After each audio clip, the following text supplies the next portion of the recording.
안녕하세요. 저는 결혼 생활 10년이 되던 해에 남편과 이혼하고 다시 의사가 된 여자입니다. 지금은 친정에서 살면서 딸 하나와 아들 하나를 두고 있습니다. 제 전 남편은 서울대에서 박사학위를 받아 교수로 재직하는 사람입니다. 그리고 저희 시부모님은 두 분 다 옛날 분들답지 않게 대학을 졸업하신 분들입니다. 그래서 제가 남편과 결혼할 때 엄청 반대를 많이 하셨어요. 남편과 시부모님께 제가 의대를 나왔고 의사 생활을 했었다는 사실을 비밀로 해야 하는 사정이 있었거든요. 그 개인 사정이 도대체 무엇이었는지 궁금해하실 분들이 많을 것 같아서 이야기 보따리를 풀어놓으려고 합니다. 여러분 잘 들어주세요.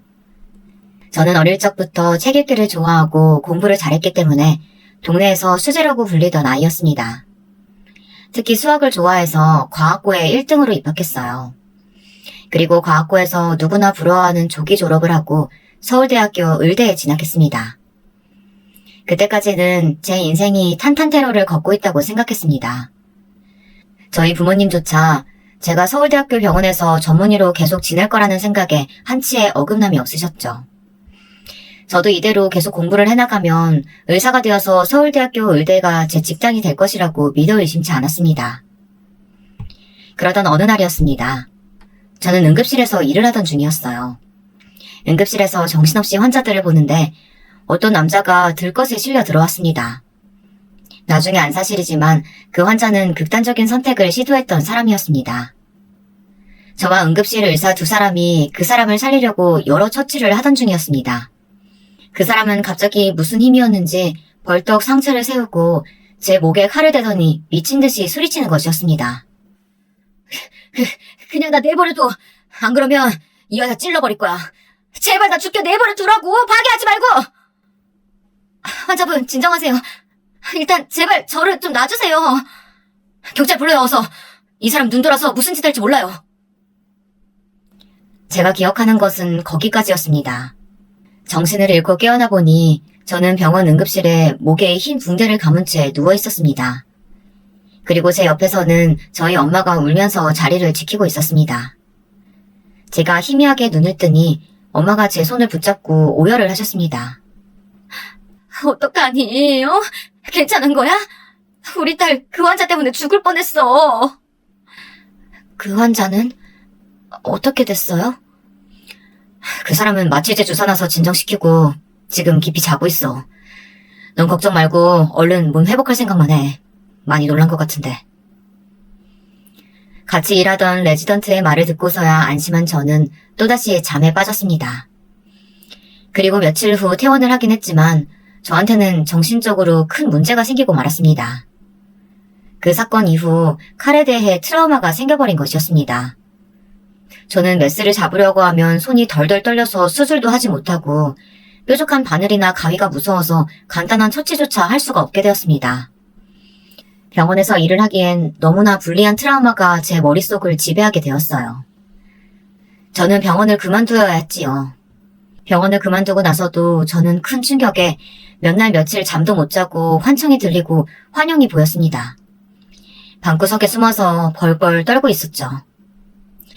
엄마, 제발 좀 내보내줘. 저기 그 사람 있어. 그 환자야. 제발 나 좀 살려줘. 그 사람이 내 목에 칼이 들이대고 있어. 엄마, 나 좀 살려줘. 저는 겁에 질린 채 허공을 향해 손을 내저으며 미친 듯이 엄마를 불렀습니다. 그런 저를 보면서 엄마는 기가 막혀서 아무 말도 못하고 팔을 휘저어대는 저를 온 힘을 다해 말리면서 눈물만 흘리셨습니다. 낮에도 커튼을 걷지도 않고 어두캄캄한 방 안에 틀어박혀 지내는 동안 저는 점점 날카로워지고 초췌해져 갔습니다. 밥도 못 먹고 잠도 제대로 자지 못하는 나날들이 계속되면서 저는 살도 10kg이 넘게 빠지고 눈 밑에는 다크서클이 짙게 끼어 있어서 누가 봐도 환자처럼 보였습니다. 수시로 고통을 호소하며 소리를 질러대는 저를 말리기엔 엄마 혼자서도 힘에 부치는 것 같았습니다. 아이고, 얘가 무슨 죄가 있어서 이렇게 고통을 받아야 한다는 거예요. 이러다 우리 정숙이 죽을 것 같아요. 어디든지 좋은 병원, 좋은 의사 있으면 찾아봐요, 여보. 그런 저를 보다 못한 부모님은 제 병을 낫게 하려고 정신병원에도 보내보고 여러 유명하다는 정신과 의사와 면담을 시켜보았지만 그 트라우마는 쉽게 낫지 않았습니다. 오히려 과도한 정신과 의사의 면담은 심적으로 점점 지쳐가기만 했습니다. 집에서 요리를 하려고 칼을 들면 그 남자의 환영이 떠올라서 칼을 쓰는 것에 거부감이 있는 상태였습니다. 억지로 참고 약도 먹었지만 여전히 제가 요리를 할 때면 손이 떨리는 것은 어쩔 수가 없어서 저는 요리를 웬만하면 하지 않았습니다. 저희 부모님은 제가 다시 정상적인 생활을 할 수 없을까봐 걱정을 많이 하셨고 그 때문에 저에게 억지로 강요하거나 뭘 시키시는 것은 하지 않으셨습니다. 저는 집안에서 저희 부모님하고만 대하며 밖에 일잘 나가지도 않은 채 폐인처럼 지냈습니다. 어쨌든 그렇게 마음이 방황하던 시기에 남편을 만났습니다. 남편은 서울대학교 인문대학에서 강의를 하는 교수였고 저는 1년간의 폐인 같은 생활을 하다가 공황장애 약을 복용하며 조금씩 서울대학교 병원에서 다시 재활을 하려고 하고 있었습니다. 남편은 단정하고 냉철한 철학자 같은 사람이었어요. 제게는 없던 그런 부분에 끌려서 저는 남편에게 고백을 했습니다. 남편은 처음에는 제 고백을 거절했습니다. 그러나 제가 끈질기게 따라다니자 제 정성에 져서 저와 사귀게 되었습니다. 남편과 사귀고 1년이 되지 않은 어느 날 남편은 저와 여행을 가고 싶어 했고 저는 기쁜 마음으로 따라 나섰습니다. 그곳에서 남편은 1박을 하자면서 저한테 술을 먹였고 그날에 저는 남편의 아이를 임신하게 되었습니다. 저는 임신 사실을 알게 된 후 며칠을 끙끙 앓으며 고민하다가 하는 수 없이 남편에게 그 사실을 털어놓게 되었습니다. 선생님, 저 임신한 것 같아요. 어떻게 하죠? 남편은 제 고백에 놀란 것 같았지만 조금 후 침착함을 되찾고 저를 위로했습니다. 걱정하지 마. 내가 우리 부모님께 이야기할게. 그러면 우리 결혼할 수 있을 거야. 너는 걱정하지 말고 기다려줘. 부모님도 크게 반대하시진 않을 거야. 그러나 남편의 생각은 너무 안일했던 거였습니다. 남편의 소개로 시부모님을 처음 만난 날, 저는 그분들의 냉담함에 몸이 떨리고 트라우마가 다시 고개를 드는 것 같았습니다. 저는 시부모님이 최종 학력을 물어보셨을 때 정신병원 입원과 의사였던 시절의 트라우마를 말하고 싶지 않아서 고등학교만 졸업했다고 이야기했습니다. 그랬더니 시댁 식구들은 제가 임신을 핑계로 남편에게 들러붙어 억지로 결혼하려고 한다고 하시면서 저와 남편의 결혼을 극구 반대하셨습니다. 게다가 시어머니는 제 뱃속 아이가 정말 아들의 아이인 것은 맞느냐면서 저에게 모욕과 수모를 주는 말도 서슴지 않으셨습니다. 그러나 남편은 어떻게든 저와 뱃속의 아이를 책임지겠다고 하며 시부모님을 설득했습니다. 그때는 남편이 제 인생을 구원한 사람처럼 멋져 보이고 든든한 사람으로 보였습니다. 정말이지 제가 눈이 어떻게 되었나 봐요. 남편은 시부모님의 극한 반대에도 제 편에 서서 저와 결혼을 강하게 밀어붙였습니다. 저는 이 사람도 제 아이도 책임지는 사람이 되어야 한다고 생각합니다. 어머님, 아버님이 왜 반대하시는지는 알고 있습니다. 하지만 이 사람도 대학은 졸업 못했을 뿐이지 머리는 좋은 사람이에요. 그러니까 너무 반대만 하시지 마시고 다시 생각해주세요. 그러니까 뭐 때문에 대학을 졸업 못했느냔 말이야. 그냥 계속 학교 다녔으면 졸업을 하던지 애 낳고 다시 학교 다니면 되지 않느냐고. 아니면 당장 결혼하지 말고 대학 졸업하고 나면 결혼하는 게 어떠니? 아니, 며느리라는 애가 배불러서 학교 다니면 교수인 우리 아들 입장이 뭐가 돼요? 당신도 참. 그러니까 빨리 내가 선보라고 할 때 선을 봤어야지. 너는 엄마 말 안 들어서 이게 무슨 꼴이니? 어디서 근본도 모르는 애를 데리고 와가지고 결혼을 하겠다고. 아휴, 머리야. 내 평생 네가 속 안 썩일 줄 알았더니 이제 와서 이 엄마 뒤통수를 때리는구나. 그것도 아주 세게 치는구나.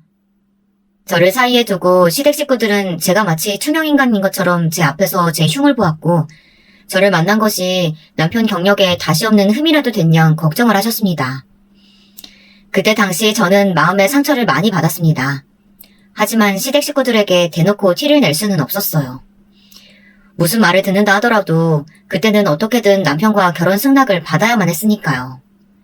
그래서 저는 입을 꾹 다물고 남편과 함께 시댁 식구들에게 무릎을 꿇고 제발 저를 받아달라고 부탁하는 수밖에 없었습니다.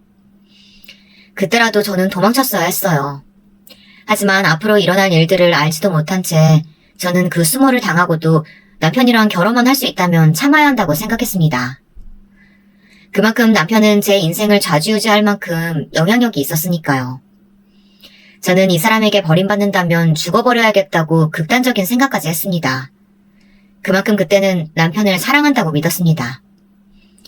하는 수 없이 시부모님은 아들에게 져서 저와 결혼하는 것을 승낙하셨습니다. 하지만 저를 마음으로 받아들인 것은 절대 아니었습니다. 결혼 후에 시부모님은 저에게 대학을 나오지 않았다는 문제만으로 10년을 괴롭히며 무시해왔고 남편을 비롯한 시댁 식구들에게 집단으로 따돌림을 당해왔으니까요. 저는 그때마다 억울해서 제가 의대를 다닌 사실을 말하고 싶었지만 그랬다면 제 정신병원 입원 병력까지 이야기하는 것이 너무 수치스럽게 생각되어서 쉽게 말을 꺼낼 수가 없었습니다. 임신 초기에 티가 나지 않을 때 결혼식을 하자면서 남편은 신혼여행도 가지 못하게 하고 결혼 후에는 저를 강제로 시댁에 같이 살게 했습니다. 저희 부모님은 저의 고집으로 남편과의 결혼은 허락했지만 제가 많이 걱정되어서 아기를 낳기 전까지만이라도 친정에서 지내기를 바라셨습니다. 그렇지만 저는 부모님의 호의도 거절했습니다. 그때는 어떻게든 시부모님의 눈에 들어서 편하게 결혼 생활을 하고 싶었던 욕심도 어느 정도 있었기 때문입니다. 지금 생각해보면 다 부질없는 짓이었어요. 시부모님은 저라는 존재 자체를 처음부터 마음에 안 들어 하셨던 분들이시니까요. 처음부터 제게 저기를 가지고 계셨던 두 분의 마음은 결코 변화하지 않았습니다. 제가 그 사실을 깨닫는 데에는 그리 오랜 시간이 흐르지 않았습니다. 임신을 하고 10달이 채 못 되어서 저는 갑자기 진통을 느끼고 응급수술로 출산을 하게 되었습니다. 출산을 하고 병원에 누워있는데 시부모님은 저의 병실에는 오시지도 않고 남편과 아기만 보고 가셨다고 하더라고요. 나중에 남편에게 그 말을 전해 듣는데 서러움에 눈물이 그치지 않더라고요. 그 후 저는 퇴원을 하고 얼마 안 되어 산후 우울증이 생겼습니다. 모든 일에 짜증이 나고 잠도 잘 자지 못했죠. 시부모님은 그 당시 큰 저택에서 사셨는데 저는 남편과 2층을 쓰고 시부모님은 1층에서 생활을 하셨습니다. 남편은 아기를 낳고 얼마 되지 않아서 논문에 몰두한다며 집에 일주일에 3번 정도 들어오는 등 거의 밖에서 자는 생활을 했습니다. 그래서 저는 제 딸을 거의 독방 육아로 키우게 되었습니다. 딸이 깨면 안고 있다가 잠들면 내려놓기를 반복하면서 하얗게 밤을 지새운 날이 계속되자 제 정신은 또 어둠에 갉아먹히기 시작했습니다. 저는 또다시 눈에 다크서클이 생기며 생기를 잃어갔습니다. 그러던 어느 날 제가 목류병 증세가 생겨서 밤에 잠이 덜 깬 채로 돌아다니니까 저녁 식사를 하는 자리에서 시어머님께서 밤중에 위층에서 삐걱삐걱 소리가 난다고 말씀을 하시더라고요. 글쎄요, 어머니 전 못 들었는데요. 위층에서 누가 걸어다니는 것 같은 소리라고요? 너는 요즘 바쁘니까 집에 잘 들어오지도 않잖아. 못 들을 수도 있지. 새아기 넌 못 들었니? 아니면 혹시 네가 내는 소리 아니야? 아, 저는 아니에요. 어머니가 잘못 들으신 것 같아요. 어머니가 제 목류병을 알게 될까봐 저는 무조건 잡아떼고 보았습니다. 제발 어머니가 더 이상 추궁하지 않으셨으면 좋겠다고 생각했습니다. 다른 화제로 어머니의 시선을 돌리려고 했지만 역부족이었습니다. 단단히 화가 나신 듯한 어머니는 범인을 꼭 밝혀내시겠다고 하셨습니다. 안 되겠어. 내가 내일은 한번 밤새 망을 보든지 해야지. 너희 둘이 아니면 귀신이라도 돌아다닌단 말이야? 내 누가 그러는지 꼭 밝혀내고 말 거야. 저는 그런 어머니가 너무 두려웠습니다. 오늘 밤은 제발 자다가 깨서 걷지 않도록 정신을 똑바로 차리고 저 역시 잠을 자지 않기로 했습니다. 그런데 사람 일이 뜻대로 되라는 법은 없나 봅니다. 새벽 2시쯤에 도저히 저는 참지 못하고 아기 방에서 깜빡 잠이 들었고 눈을 감은 채로 돌아다니다가 어머니에게 팔을 부드렸습니다. 시어머니는 제가 거짓말을 했다며 펄펄 뛰고 화를 내셨죠. 이것 봐, 너잖아. 내가 그럴 줄 알았다니까. 아니 그 뭐가 아니야. 이렇게 밤에 안 자고 제멋대로 돌아다니고 있구만. 어머니, 전 정말 몰랐어요. 믿어주세요. 저도 모르게 피곤해서 목류병이라도 생겼나 봐요. 어머니가 저를 곁눈으로 흘겨보자 저는 마룻바닥에 무릎을 꿇고 앉아서 두 손을 모아 어머니께 싹싹 빌면서 눈물을 흘렸습니다. 그러면서 남편의 도움을 바라는 눈으로 쳐다봤습니다. 한순간 남편의 눈에는 경멸의 빛이 스쳐 지나갔지만 남편은 곧 표정을 바꾸고 아무렇지 않게 제 편을 들어주었습니다. 이 사람이 요즘 저랑 따로 애기 방에서 주로 자서 저도 몰랐네요. 애가 계속 자다 깨다 해서 이 사람이 좀 힘이 들었나 봐요. 신생아 키우는 게 보통 일은 아니잖아요. 그러니까 어머니가 이해 좀 해주세요. 안 된다. 이런 몹쓸 병은 초장에 잡아야지. 계속 놔두면 더 나빠지기만 해. 이제부터 아기한테 뭘 먹이지 말고 본이 먹이고 너는 밤에 제 시간에 자라. 습관 들 때까지 약 처방 받아서 먹던지 하고. 저를 위해서 하신 건 아니었겠지만 그때 어머니의 결단 덕분에 저는 더 이상 밤에 자다 돌아다니는 목류병 증세는 없어졌습니다. 그런 부분만큼은 어머니에게 고마운 마음입니다. 남편 역시 그때는 좀 쎄한 마음을 지울 수 없기는 했어도 제 편을 들어주어서 고마운 마음뿐이었습니다. 하지만 시부모님들뿐 아니라 남편의 여동생 역시 제가 대학을 졸업 못했다는 것 때문에 저를 깔보고 함부로 대하는 면들은 10년이 되는 결혼 생활 내내 지속되었습니다. 남편의 여동생은 변호사인데 서울대 법대를 수석으로 졸업한 인재였습니다. 남매가 둘 다 서울대를 졸업했으니 시부모님의 자식들에 대한 자부심은 굉장했던 것이 이해가 될 정도였습니다. 남편의 여동생은 제가 결혼한 지 5년 후에 결혼을 했는데 시누이의 시댁에서 아들이 변호사 며느리를 데리고 왔다면서 아무 일도 안 하고 시어머니가 해주는 밥 먹고 잘 쉬다 온다고 하면서 저에게 은근히 자랑질을 하는 것이었습니다. 그러면서 꼭 자기 친정에 오면 온갖 심부름은 다 저한테 시키는 것이었습니다. 그러면서 저를 위아래로 쳐다보는 우리 시누이는 정말 얄미운 여자였어요. 언니, 나 식혜 먹고 싶은데 좀 떠다 줄래요? 우리 시어머니는 제가 해달라는 건 다 해주시거든요. 아가씨, 여긴 아가씨 시댁이 아니에요. 그리고 난 아가씨 하녀가 아니고요. 그냥 본인이 갖다 먹어요. 아니, 뭐 그게 힘든 일이라고 그걸 안 해주니? 냉장고에 있는 거 꺼내서 따라주면 되는 거지. 우리 딸이 어릴 때부터 집안일을 해본 적이 없어. 그러니까 네가 식혜 좀 따다 줘라. 그것 봐요. 얌전히 우리 엄마가 시키는 대로 했으면 잔소리 들을 일 없잖아. 언니는 가만 보면 한 번 내 말을 꼬아들어서 더 몸이 힘들게 되는 거예요. 다음부터는 그냥 알아서 좀 해줘. 시어머니의 강압적인 명령에 저는 정말 싫었지만 시누이의 시중까지 들어야 했습니다. 옆에서 말리는 시누이가 더 밉다고 우리 시누이 역시 저를 깔보고 막대했습니다. 그렇게 시댁 식구들에게 당하고 사는 저를 보면서 제 딸은 저를 안쓰럽게 생각하고 있었나 봐요. 우리 딸이 10살이 되던 해에 저는 명절에 친정에 남편과 아이와 함께 와 있었습니다. 남편은 친구를 만나러 나갔었고 저는 제 딸을 데리고 방에 앉아서 어릴 적 앨범을 보고 있었습니다. 제 방에는 제가 결혼하기 전에 물건들이 그대로 변하지 않고 놓여 있었어요. 딸은 갑자기 제 무릎에서 일어나 벽장을 열더니 거기 있던 흰 가운을 꺼내 들었습니다. 엄마, 이게 뭐야? 의사 가운? 와, 여기 김정숙 엄마 이름 있네? 엄마 옛날에 의사였어? 딸은 제가 인턴 시절에 입었던 가운을 꺼내 들고 신기해하면서 자기 몸에 걸쳐 입어보았습니다. 그리고 거울에 자기 모습을 비춰보면서 자랑을 하는 것이었습니다. 그런 딸의 모습을 보고 있자니 눈물이 하염없이 나서 견딜 수가 없었습니다. 엄마, 나 어때? 정말 의사 같아? 나도 커서 의사 되고 싶어. 엄마처럼 아픈 사람들 낫게 해주는 의사 되면 엄마가 날 더 자랑스러워할 것 같아. 그래, 우리 딸 의사 가운 너무 잘 어울리네. 엄마가 못다한 꿈 이루어주면 엄마는 우리 가영이한테 너무 고마울 것 같아. 응? 엄마, 왜 울어? 이 의사 가운이 그렇게 슬픈 물건이야? 미안해. 내가 괜히 꺼내서 엄마 슬픈 생각나서 그런가 보다. 다시 넣어놓자, 미안. 제가 우는 것을 보더니 딸이 당황해서 가운을 도로 있던 곳에 넣어버렸습니다. 그리고는 제 어깨를 안아 위로를 해주는 것이었습니다. 저는 딸의 작은 몸을 안고 얼른 눈물을 닦고 말했습니다. 여기 엄마 의사 가운 있는 건 너랑 나만의 비밀로 하자. 알겠지? 친할아버지나 할머니한테 말하지 마. 알았지? 제가 그런 말을 하는 것이 이해가 안 되었는지 딸은 의아한 얼굴로 말했습니다. 엄마가 의사였다는 건 자랑스러운 일이잖아. 그런데 왜 비밀로 해야 돼? 나 말하고 싶어질 것 같은데. 친구들한테 자랑도 하고 싶고 할머니한테도 말하고 싶어. 엄마 무시하지 말라고.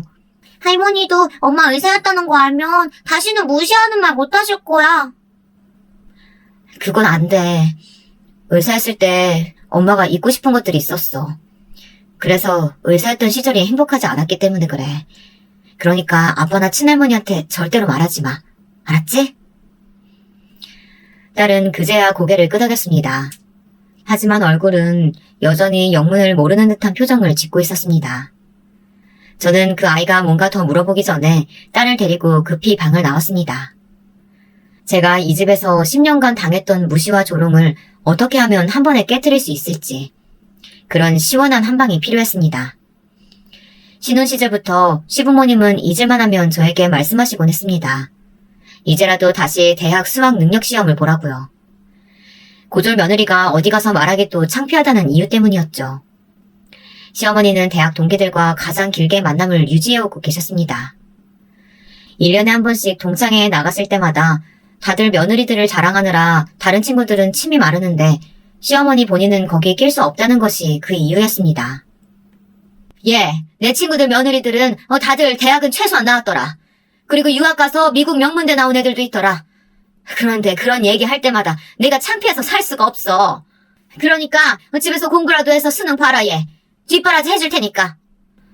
어머니, 이제 와서 무슨 공부를 해요. 저 이제 공부에 미련 같은 거 없어요. 그냥 우리 딸 아들 잘 키우고 남편 뒷바라지만 잘하면 되지 않을까요? 아니야. 그래도 졸업장은 하나 있어야지. 아무리 고등학교가 명문이면 뭐해. 그래도 대학 졸업장이 진짜지. 어디 가서 최종학력 고졸이라고 하면 다들 얼마나 널 무시하겠어? 그리고 네 남편하고 딸한테도 떳떳하게 살아야지. 안 그러니? 네 딸 가영이도 이제 다 컸는데 엄마가 고졸이라고 얘기 들어봐라. 나중에 엄마는 왜 대학 졸업도 못했느냐고 물어보지 않겠느냐고.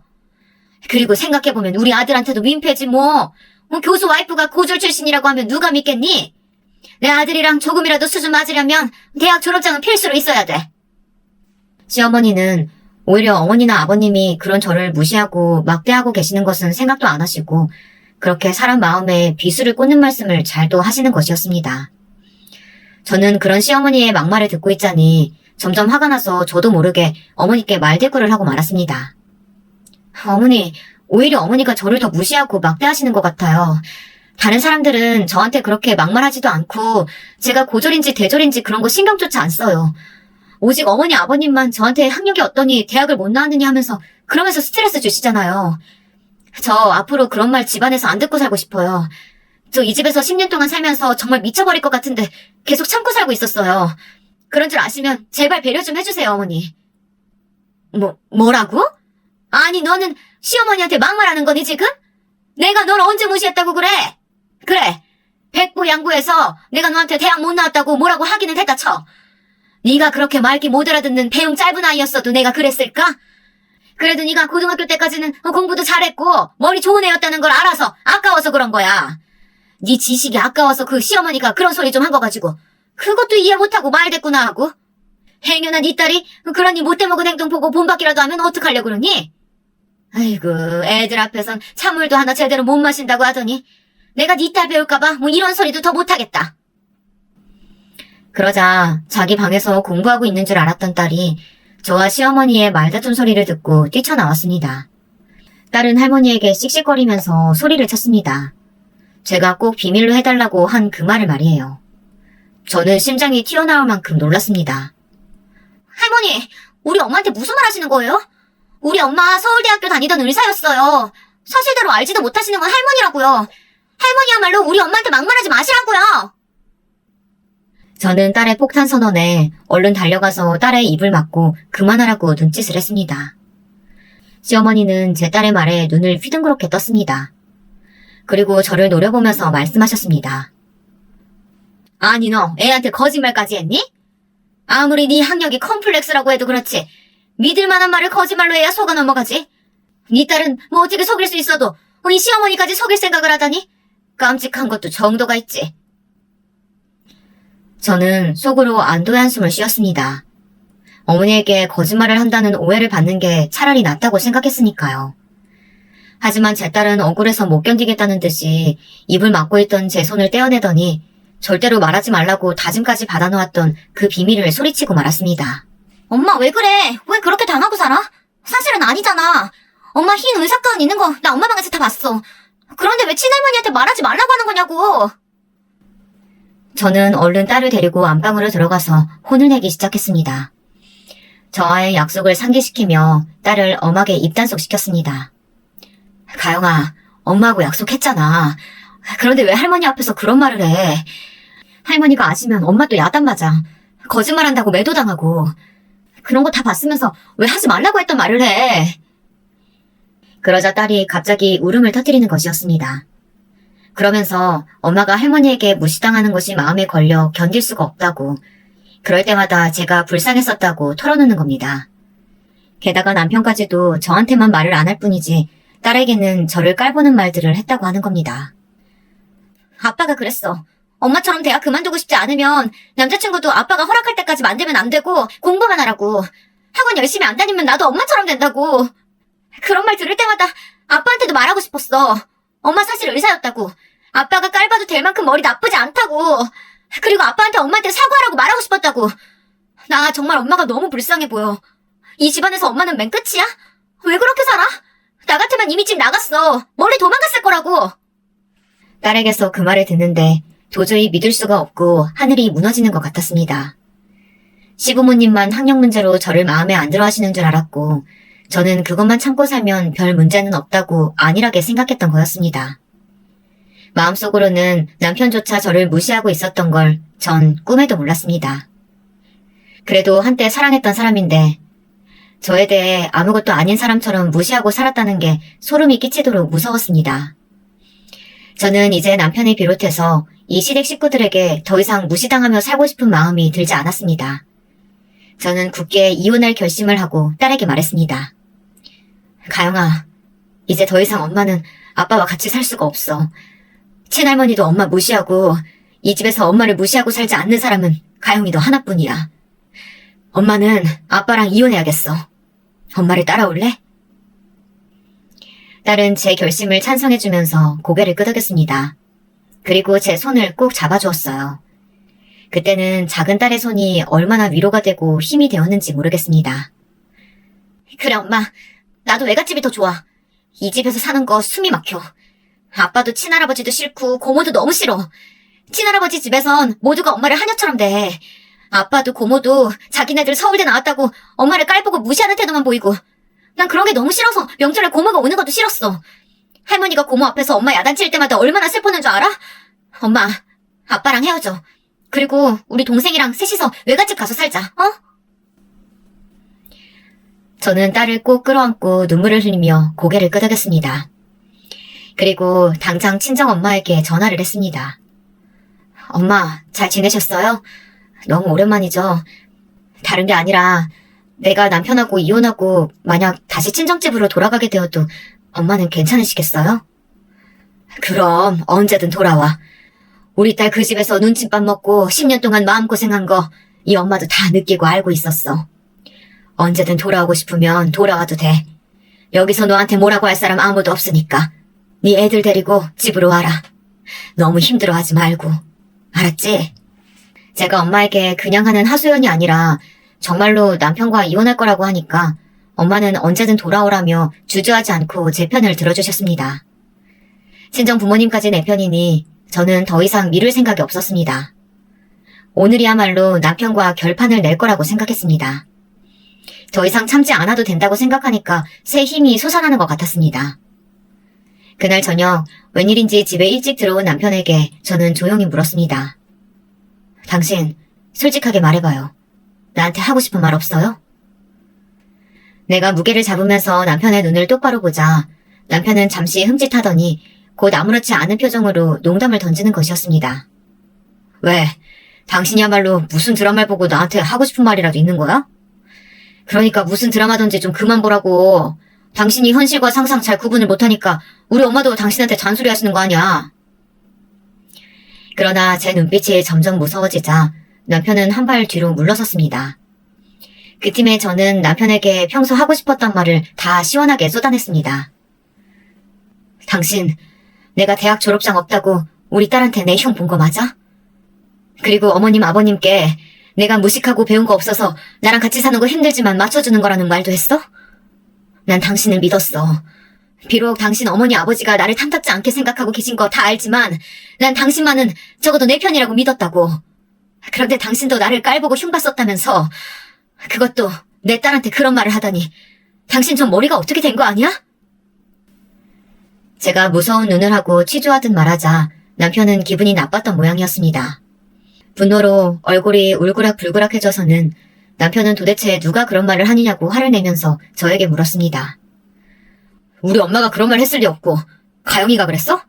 내 이놈의 기집애를 그냥 엄마한테 할 말 안 할 말이 따로 있지. 그건 내가 걔한테 화가 나서 한 말이야.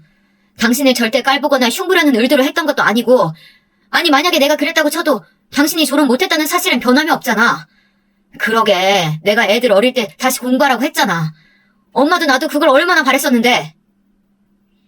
되려 저에게 큰 소리를 치면서 뻔뻔하게 나오는 남편에게 저는 크게 실망했습니다. 그래서 저도 저절로 남편에게 목소리가 크게 나오더군요. 당신한테 이야기하기에는 너무 못나 보이고 내 자신이 초라해져서 그런 거였어. 어머님이 나한테 막말하시고 무시하시고 그런 말들 그냥 참아 넘겼어. 그렇게 10년을 살았어. 이젠 더 이상 그렇게 못 살겠어. 우리 가영이가 나보고 불쌍하대. 엄마 불쌍해서 못 살겠대. 그리고 나한테 이혼하려고 말해준 것도 가영이야. 우리 딸이 말해주지 않았으면 난 당신을 좋은 남편으로 오해하고 고마우면서 살 뻔했잖아. 그건 생각만 해도 끔찍하다. 이제 나도 내 트라우마 좀 극복하고 당신 집안에서 벗어나서 내가 하고 싶은 일 하면서 살 생각이야. 그러니까 당신도 이제 그만 나랑 이혼해줘. 기다려, 거기서! 어디 간다는 거야? 돌아오지 못해? 저는 남편이 항변하는 말 그 어떤 것도 들리지 않았습니다. 마지막으로 그 말을 남기고 딸과 아들을 데리고 친정으로 짐을 싸서 돌아왔습니다. 그리고 다시는 시댁에 돌아가지 않았습니다. 제가 돌아오니 저희 부모님이 눈물을 흘리면서 저를 따뜻하게 맞아주었습니다. 제가 울면서 엄마에게 안기자 친정엄마는 한참 동안 제 등을 쓸어주시면서 상심한 저를 위로하셨습니다. 내가 너 결혼할 때부터 마음이 조마조마했는데 그 집에서 그렇게 푸대접 받으면서 살았다는 말을 들으니까 얼마나 속이 상했는지 몰라. 잘 왔다 정수가. 이제는 정말 열심히 공부해서 다시 대학병원 의사로 살자. 엄마가 네 딸이랑 아들 돌봐주고 네 공부 뒷바라지도 해줄게. 알겠지? 그래 정수가 이제까지 많이 참았잖아. 너 의대 들어갔을 때 얼마나 이 아빠가 너를 자랑스러워했는지 알고 있지? 비록 그 사건으로 네가 트라우마가 생겨서 대학병원을 그만뒀어야 했지만 아직도 늦지는 않았어. 우리 딸 다시 의사 되자. 어? 저는 어머니 아버지의 다정한 말에 더 이상 말을 잇지 못하고 울기만 했습니다. 어머니 아버지의 이야기를 들으니 그분들도 얼마나 한이 맺혔는지 더 이상 말하지 않아도 알 것 같았습니다. 부모님의 희망을 알고 나니 시간 낭비를 할 틈이 없었습니다. 저는 마음을 굳게 먹고 다시 공부를 시작했습니다. 공백이 있다 보니 공부와 실습이 필요해서 저는 다시 시작하게 되었습니다. 남편과 시댁 식구들의 무시와 따돌림을 생각하면 저절로 이를 악물고 열심히 공부와 실습을 병행하게 되더군요. 제가 다시 소망하던 의사 가운을 떳떳하게 입게 되었을 때 우리 가족 모두 수고했다면서 저를 위로하고 칭찬했지만 가장 기뻐한 사람은 제 딸이었어요. 엄마, 정말 멋있어. 역시 엄마는 의사가 너무 잘 어울려. 아픈 사람들 고쳐주는 의사가 정말 최고야. 나도 나중에 의대 가서 엄마 따라서 의사 될 거야. 딸은 흰 가운을 입은 제 모습에 엄지를 쳐들면서 웃어주었습니다. 드디어 제 인생에서 무시가 아닌 인정을 받는 것 같아서 저는 너무나 행복했습니다. 그리고 제 부모님들도 저를 자랑스러워하시고 의사로서 복귀한 것을 축하해 주셨습니다. 이제 남편과의 이혼이 남은 숙제였습니다.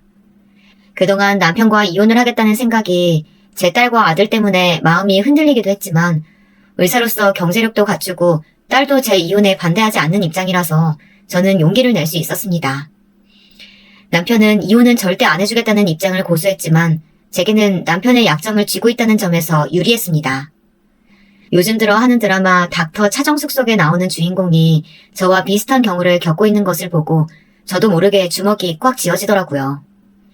시댁에서 여주인공을 하녀처럼 부려먹고 다른 사람들은 다 버는 대로 쓰는데 여주인공은 혼자서 이리 뛰고 저리 뛰고 알뜰하게 절약하고 사는 것을 보고 있자니 예전의 제 모습과 너무나 겹치더라고요. 저희 시댁 식구들은 제가 다시 의사생활을 시작한 초기에 한번 저희 집에 찾아온 적이 있습니다. 드라마 닥터 차정숙을 보고 저는 옛 기억이 생각나서 친정에서 의사 가운을 꺼내 입었던 그날 우리 시어머니가 쳐들어오셨던 것입니다. 그런 제 모습을 보시고 놀라서 뒤로 나자빠지던 시어머니의 얼굴이 아직도 눈에 선합니다.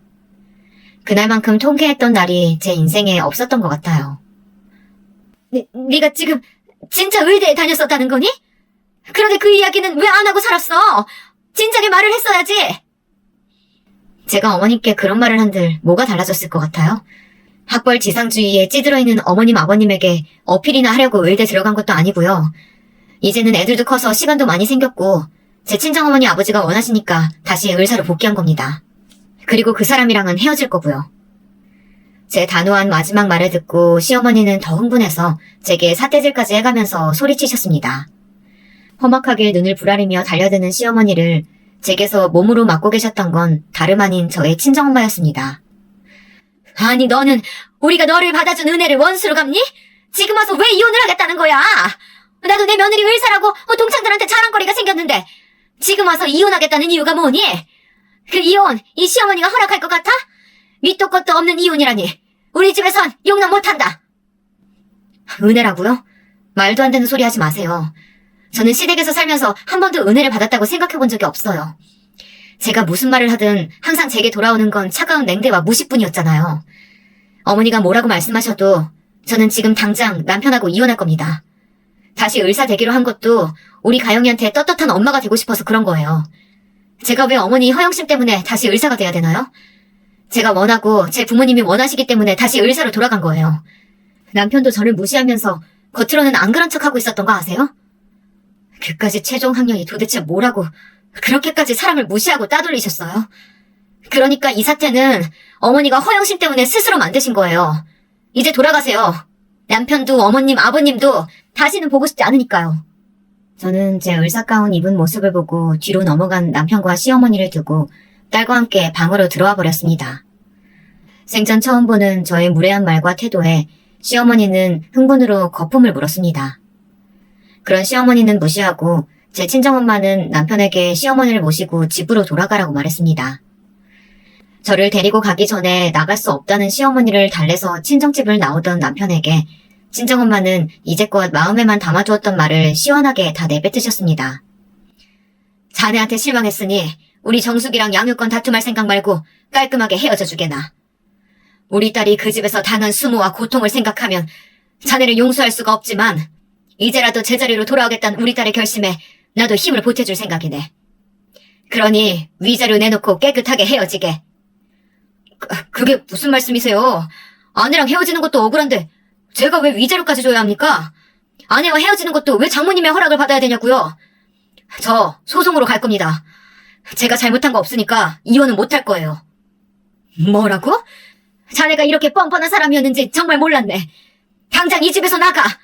다시는 보는 일 없었으면 좋겠네. 친정어머니는 남편의 태도에 기가 막혀서 혀를 차셨습니다. 결혼하고 사는 동안 그렇게 무시하고 집안일에 도움도 준 적이 없으면서 잘못한 게 없다니 남편의 주장은 뻔뻔하기 그지없었습니다. 하지만 저는 남편과 이혼할 버젓한 명분이 있었습니다. 왜냐하면 저는 시댁 식구들 누구도 눈치채지 못한 남편의 부정을 다 알고 있었거든요. 남편은 가영이가 5살 되었을 때부터 자주 학회에 참석한다고 하면서 젊은 학과 여자 조교와 며칠씩 여행을 다녀오고 낮에는 강의가 없는 날에 모텔을 다녀오기도 하는 등 바람을 피우고 있었습니다. 그러면서 그 사실을 제가 꿈에도 모를 거라고 헛된 소망을 품고 있었던 것 같아요. 저는 이제 그 사실을 터뜨릴 기회다 생각을 했고 아이들의 양육권을 위해서 변호사를 고용했습니다. 그리고 제가 사진 찍어두었던 남편과 그 여자의 통 내용과 전화통화 사실을 모조리 다 이야기했습니다. 남편이 이혼 소송을 생각하기 전에 제가 먼저 소장을 쓸 생각이었습니다. 그러나 그 소식을 어떻게 들었는지 남편이 저를 찾아왔더라고요. 남편은 처음에는 저를 살살 구슬려서 소송을 취하겠다는 생각이었나 봐요. 그런 발상으로 남편은 뻔뻔하게 거짓말로 저를 회유하려는 거 아니겠습니까? 그 일은 당신이 오해한 거야. 나 딱 한 번, 정말 한 번만 그 애 만났고 더는 잠자리 같은 거 하지도 않았어. 그러니까 소송은 취하해줬으면 좋겠어. 여러분, 생각을 한번 해보세요. 제가 계속되는 남편의 바람을 어떤 마음으로 숨겨주고 있었는지 그 사람은 짐작이나 했겠어요. 저는 이 순간만 기다려온 사람이었거든요. 저는 남편의 얼굴에 대고 조용히 으르렁거리듯 말했습니다.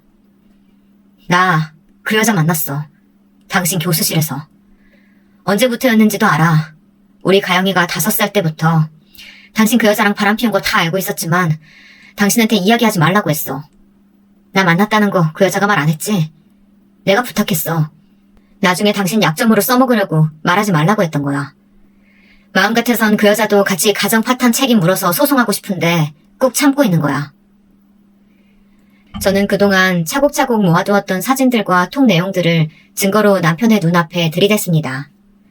그러면서 그 여자와의 불륜을 다 알고 있다고 폭로하자 남편의 얼굴이 새파래지더니 꽁지가 빠져라 하고 달아났습니다.